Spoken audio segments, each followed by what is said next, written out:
시청자 여러분 안녕하십니까? KBN 뉴스입니다. 오늘 KBN 뉴스는 2025년 미주 한인사회를 달궜던 주요 뉴스를 차례로 정리했습니다. 첫 번째 소식은 트럼프 대통령의 취임과 함께 시작된 불법 이민자 단속입니다.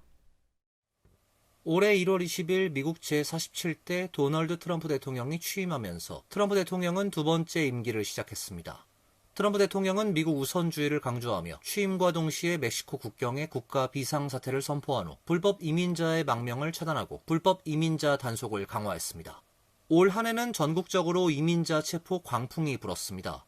뉴욕 지역은 1월 28일부터 2월 4일까지 첫 번째 대규모 체포 작전이 펼쳐졌고 당시 100여 명이 체포돼 구금시설로 보내졌습니다. 4월엔 시민권 인터뷰를 갔던 컬럼비아대 대학원에 재학 중인 영주권자가 체포되면서 정부의 이민자 추방 정책이 불체자에만 국한된 것이 아니란 것이 확인됐습니다. 한인들도 다수 체포 구금됐습니다. 백악관은 지난 1월 31일 공식 브리핑을 통해 한국 국적자 임모 씨를 사진과 함께 공개했습니다. 임 씨는 아동 포르노 소지 혐의로 징역 5년 및 보호관찰 20년형을 받고 수감 중이었습니다.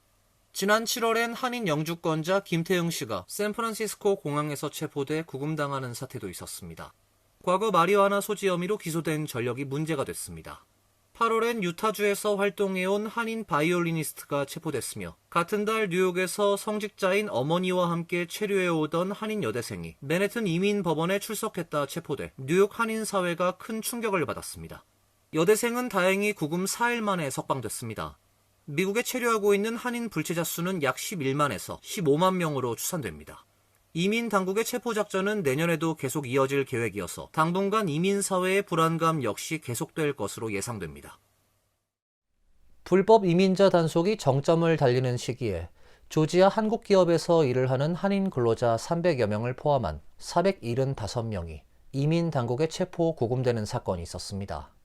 한인 사회는 물론 미국 전역이 큰 충격을 받았습니다. 지난 9월엔 조지아주 이민세관 단속국과 국토안보 수사국이 현대차그룹 LG에너지솔루션의 합작 배터리 공장 건설 현장에서 불체자 단속을 벌여 한국인 근로자 등 475명이 체포되는 사태가 발생했습니다. 당시 크리스티놈 국토안보부 장관은 한국인 근로자들이 대부분 출국 명령을 무시해 구금됐으며 소수는 범죄와 관련돼 있다고 밝혔지만 사실은 체포된 근로자 대부분이 B1 비자 또는 무비자로 미국에 입국해 일한 것이 문제가 됐습니다. 한국은 정부 차원의 대책반을 마련해 미국 정부와 협의를 했고 체포된 한국인 근로자들은 체포 일주일 만인 11일 전세기 편으로 한국으로 돌아갔습니다. 이후 한국인 근로자 200여 명은 IC를 상대로 소송을 준비하고 있는 것으로 알려졌습니다. 근로자들은 구치소는 춥고 불결했으며 침대엔 곰팡이가 피었고 물에선 냄새가 났다고 열악한 구금시설에 대한 증언을 했습니다. 또 경비원들이 한국인 앞에서 눈을 옆으로 찢으며 동양인을 모욕하기도 했습니다. 이 사건으로 한미 양국은 재발 방지 대책 마련에 합의하고 몇 차례 실무 협상도 있었지만 구체적인 내용은 알려지지 않고 있습니다. 지난 5월엔 21대 한국 대통령을 뽑는 재외국민 선거가 실시됐습니다. 뉴욕, 뉴저지도 4개 투표소를 운영하고 한인 유권자들이 투표에 참여했습니다. 뉴욕 지역 투표율은 72%를 넘어서 역대 최고치를 기록했습니다. 윤석열 대통령의 탄핵으로 치러진 21대 조기 대선의 재외국민 선거가 한국 본선거에 앞서 치러졌습니다. 지난 5월 20일부터 25일까지 뉴욕 일원 4개 투표소에서 21대 대선 재외선거가 치러졌습니다. 뉴욕 지역 투표율은 72%를 넘어서며 역대 최고치를 기록했습니다. 투표에 참여한 한인 유권자 수는 모두 6,792명으로 집계돼 전체 등록 유권자 9,404명 중 72.2%의 투표율을 나타냈습니다. 미국 전체 투표율은 74.6%를 기록했으며 재외선거 총 투표율은 79.5%를 기록했습니다. 한편 개표 결과 이재명 대통령이 제21대 대선 재외국민 투표에서 국민의힘 김문수 후보의 3배가 넘는 압도적 지지를 받은 것으로 나타났습니다.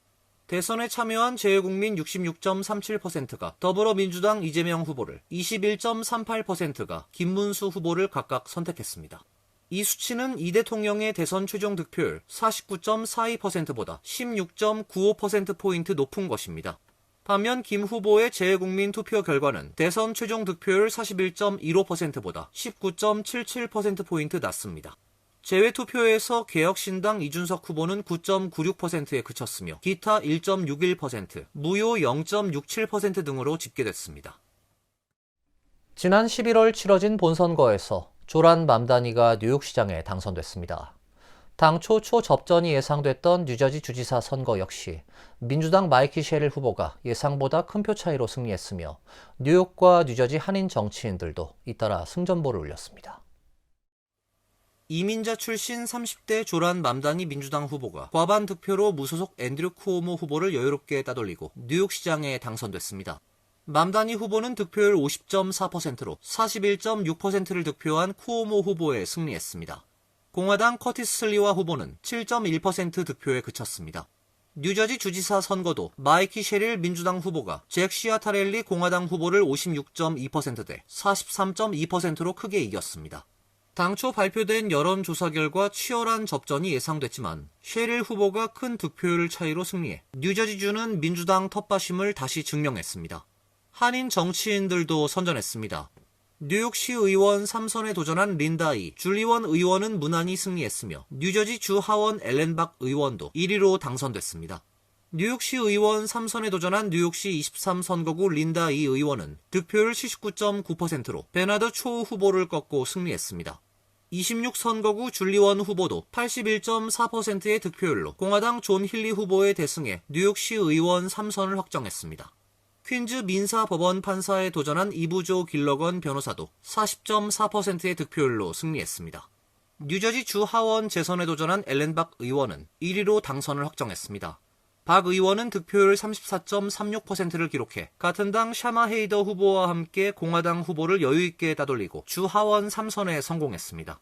그 외 포트리 피터 서 시의원은 34.03%의 득표율로 당선을 확정했으며 펠팍 크리스토퍼 곽 후보도 과반에 육박하는 득표율로 시의원 입성에 성공했습니다. 잉그루드 클립스에서 공화당 소속으로 도전한 이태호 후보도 승리했습니다. KCS 뉴욕 한인 봉사센터와 KCC 한인 동포회관이 지난 5월 합병식을 개최하고 공식 통합을 완료했습니다. 통합 KCS는 더 많은 프로그램을 통해 커뮤니티 서비스를 확대했습니다. 뉴욕을 대표하는 한인 비영리기관 KCS 뉴욕 한인 봉사센터와 KCC 뉴저지 한인 동포회관이 마침내 하나가 됐습니다. 두 기관은 지난 5월 뉴저지 테너플라이에 위치한 KCC 동포회관에서 공식 합병식을 열고 새로운 비전을 선포했습니다. 1973년 설립된 KCS는 이번 합병을 통해 뉴욕을 넘어 뉴저지에서도 각종 커뮤니티 서비스를 제공할 수 있게 됐습니다. KCS 김명미 회장은 지난 2년 반 동안 합병을 위해 많은 노력이 있었고 마침내 결실을 이루었다며 두 기관의 통합으로 지난 20년 넘게 뉴저지 한인 사회를 위해 헌신해온 KCC는 이제 KCS란 이름으로 새 출발하게 된다고 밝혔습니다. 두 기관의 통합에 따라 공식 명칭은 KCS로 통일됩니다. 다만 편의상 테너플라이에 있는 회관은 KCS 뉴저지로 불리게 됩니다. 뉴저지 KCS는 기존 서비스에 더해 거동이 힘든 시니어들을 대상으로 하는 가정급식 배달 서비스 등 확대된 프로그램을 제공하기 시작했습니다.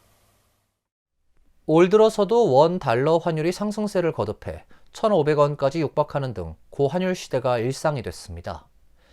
한인 사회도 희비가 엇갈리고 있는데요. 한국을 찾는 한인들의 달러 파워가 커진 데 비해 유학생과 주재원 등은 울상을 짓고 있습니다. 올 들어 원 달러 환율은 1,400원대에 고착화되며 연평균 1,414원대를 기록하고 있습니다. IMF 외환위기 직후였던 1998년의 연평균 환율인 1,398원을 뛰어넘은 것입니다. 달러 강세가 사실상 뉴 노멀로 굳어지면서 한인 사회의 부담이 가중되고 있습니다. 원 달러 환율은 지난해 11월 미국 대선, 12월 계엄 사태와 탄핵 정국 등을 거치면서 지난해 말 1486.7원까지 치솟았습니다. 올해에도 트럼프 대통령의 관세 위협으로 4월 1487.6원까지 올랐다가 이후 관세 유예와 통상 협의 등을 거치면서 급격하게 1,400원 선 아래로 내려앉았습니다. 하지만 8월 이후 달러 강세가 이어지면서 다시 1,500원에 육박하게 됐고 최근 한국 외환 당국이 개입하면서 소폭 하락해 1,400원 중반대를 기록하고 있습니다. 고환율이 이어지면서 한인 업체와 교민들에게 즉각적인 영향을 미치고 있습니다. 특히 유학생들은 환율 급등으로 한국에서 송금받는 생활비가 줄어들고 있으며 송금을 보내는 부모들의 경제적 부담도 가중되고 있습니다. 현지 기업 주재원들도 월급을 원화로 받아 환전하기 때문에 고환율의 어려움을 호소하고 있습니다. 반면 한국을 찾는 한인 여행객들은 강한 달러 덕분에 적은 비용으로 더 많은 소비를 할 수 있어 강달러의 혜택을 받고 있습니다. 넷플릭스가 지난 6월 공개한 애니메이션 영화 K-팝 데몬 헌터스가 미국 내 K-팝 열풍을 새롭게 확산시키고 있습니다. K-팝에 관심이 없다가 캐더언의 음악을 들으며 다른 곡을 검색해보게 되고 점점 K-팝에 빠져드는 사람들이 늘고 있습니다. 넷플릭스의 애니메이션 영화 K-팝 데몬 헌터스는 가상의 걸그룹 헌트릭스와 악마 보이밴드 사자보이스가 노래와 검으로 맞서는 이야기를 담았습니다. OST는 미국에서만 33억 회 이상 스트리밍되며 무명 가수들을 일약 스타로 만들었고 신규 K-팝 팬층을 대거 끌어들였습니다. 스포티파이 집계에 따르면 영화 이후 처음 K-팝을 접한 이용자의 40%가 사운드 트랙을 통해 장르에 입문했습니다. 캐더언 성공과 함께 다른 K-팝 아티스트들도 두각을 나타냈습니다. 블랙핑크 로제는 브루노 마스와 협업한 아파트로 그래미 후보에 올랐고 하이브 유니버설 소속 글로벌 걸그룹 캐츠아이는 틱톡 2025년 최다 인기 아티스트로 선정됐습니다. 영화 캐릭터를 본뜬 헬로윈 의상도 불티나게 팔렸습니다. 헌트릭스의 목소리를 맡은 가수들은 추수감사절 퍼레이드에 등장했으며 골든글로브와 그래미 후보 지명으로 내년 초까지 주목을 이어갈 전망입니다. 특히 헌트릭스의 골드는 스포티파이 탑 50에서 70일간 1위를 지키며 K-팝 사상 최장 기록을 세웠습니다. 사운드 트랙은 앨범 순위 정상에 오르며 일주일 만에 1억 4천만 회 이상 스트리밍을 기록했습니다. 이어서 간추린 소식입니다.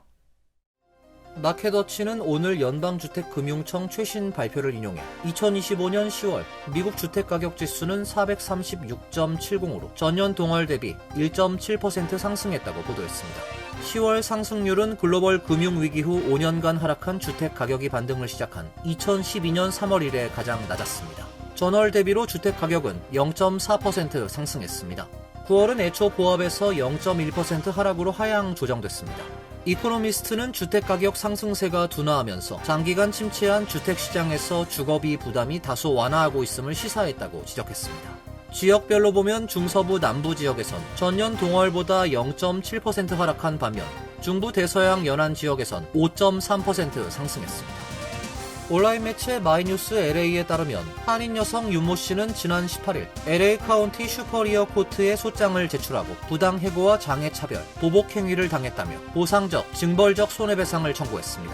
지난 2019년 5월 ABC 케이블 네트워크스 그룹에서 근무를 시작한 윤 씨는 2024년 업무와 무관한 질환으로 건강 문제를 겪으면서 병가에 들어갔고 올해 5월 병가를 마치고 복귀했습니다. 복귀 후 윤 씨는 재택근무 확대와 충분한 업무 마감 기한 부여 등 합리적 편의를 요청했지만 윤 씨의 직속 상사가 이를 무시하고 긴급한 업무를 반복적으로 지시한 뒤 마감 기한을 맞추지 못했다며 문제를 삼았다고 주장했습니다. 윤 씨는 9월 해고 통보를 받았고 이로 인해 소득과 복지 혜택 상실은 물론 심각한 정신적 고통과 굴욕을 겪었다며 이에 대한 손해배상을 요구하는 소송을 제기했습니다.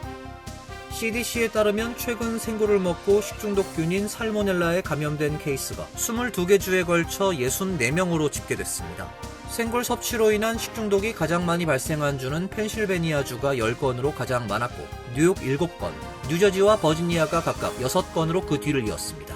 CDC에 따르면 이번 집단 감염 사례 중 20명은 입원 치료를 받았으며 현재까지 사망자는 보고되지 않았습니다. 감염 사례는 지난 6월 말부터 12월 말 사이에 발생한 것으로 나타났습니다. 전문가들에 따르면 살모넬라 감염 여부를 역학적으로 확인하는데 최대 3에서 4주가 소요되며 별다른 검사 없이 회복되는 사례가 많아 실제 감염자 수는 더 많을 수 있습니다. 보건당국은 생굴 섭취 후 식중독 증상이 나타날 경우 즉시 의료기관을 찾아 검사를 받을 것을 당부하고 있습니다. 오늘 밤 타임스스퀘어에서 열리는 신년 카운트다운 행사를 앞두고 뉴욕시가 대대적인 교통 통제에 들어갑니다. 매년 100만 명 이상의 인파가 몰리는 이 행사로 인해 맨해튼 중부 지역 도로가 광범위하게 차단됩니다. 주요 통제 구간은 브로드웨이와 7에비뉴가 교차하는 타임스스퀘어 중심부로 43스트릿에서 50스트릿 사이, 브로드웨이와 7에비뉴 일부 구간이 차단됩니다. 관람객 입장 포인트는 오후 3시부터 6에비뉴와 8에비뉴 방향에서만 운영되며 한 번 입장하면 재입장은 허용되지 않습니다. MTA는 행사에 맞춰 지하철과 버스를 증편 운행합니다. 환율과 증권 소식입니다.